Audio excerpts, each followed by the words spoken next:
Hey guys, welcome to my channel. Today I'll be sharing with you a review of this book, The Science of Self-Talk. The cost of this is 1219 for paperback and 299 for the Kindle edition. But it is under the Kindle Unlimited category, so from there I got it free. This book is really a short one, but it is filled with knowledge. You will get lot of knowledge from this book. Now, self-talk is interpersonal communication, is your internal use of speech and language.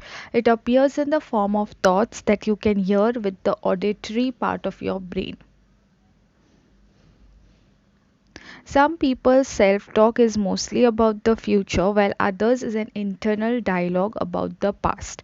Some self talk tends to be positive and upbeat, while other self talk is harsh and critical, or it can be defeatist, gloomy, and negative. Sometimes self talk is focused more on people, sometimes it's fixated more on things.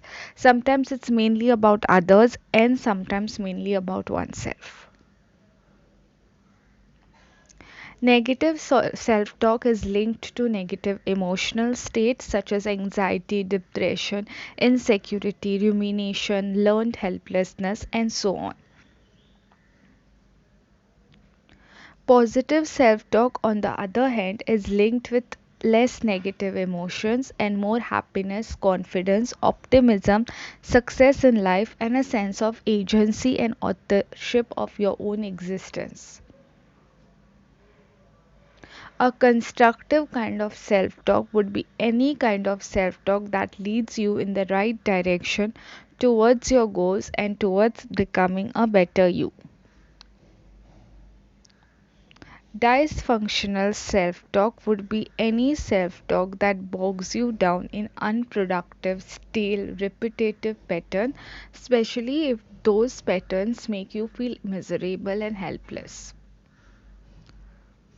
Rumination and its characteristic is repetitively going over symptoms of distress like a scab you keep obsessively picking at. Its other characteristic is passivity. You don't focus on situation but you focus on problems.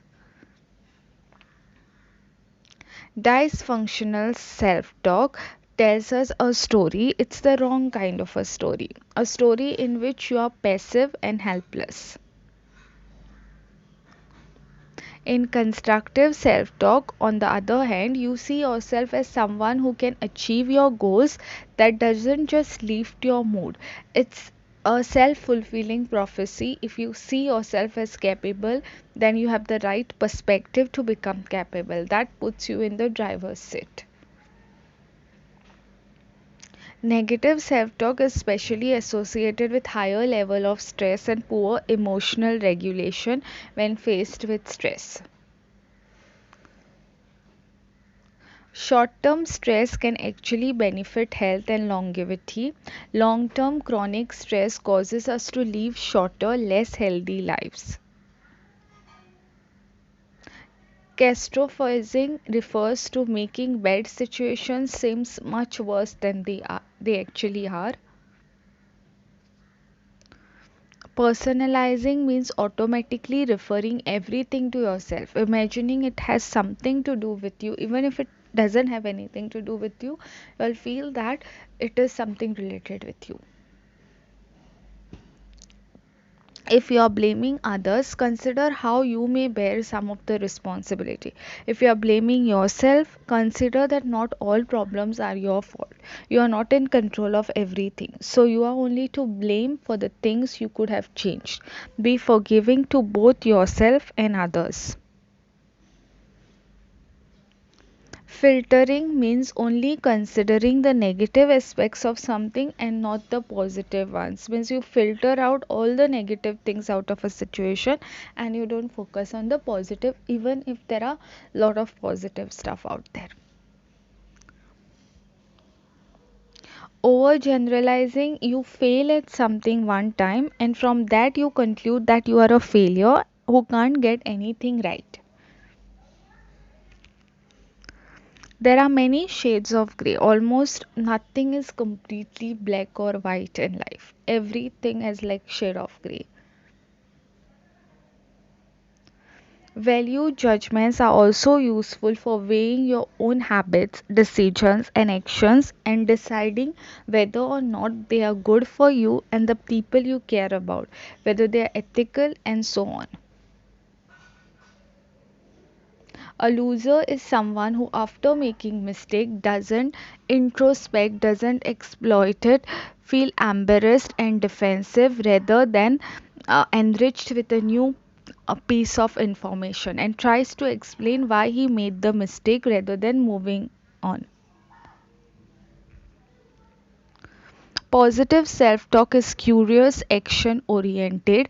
It's interested in feeling out the texture of life and learning how to work with it practically. It frames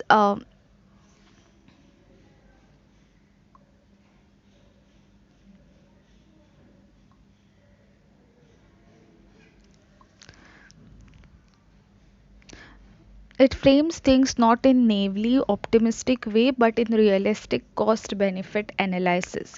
By weighing the pros and cons practically, positive self talk helps you make better decisions. Motivation can be strong or weak, and that changes over time. So, a strong motivation can become weak if you start to think you are not getting anywhere with your efforts, and a weak motivation can become strong if you find that something you weren't all that thrilled about surprises you with a reward, whether that's pleasure, money, or whatever. So that's all I learned from this book. There are a lot of more things that you can read and learn. There is lots to learn from this book. You all should definitely try reading this once. It's amazing book.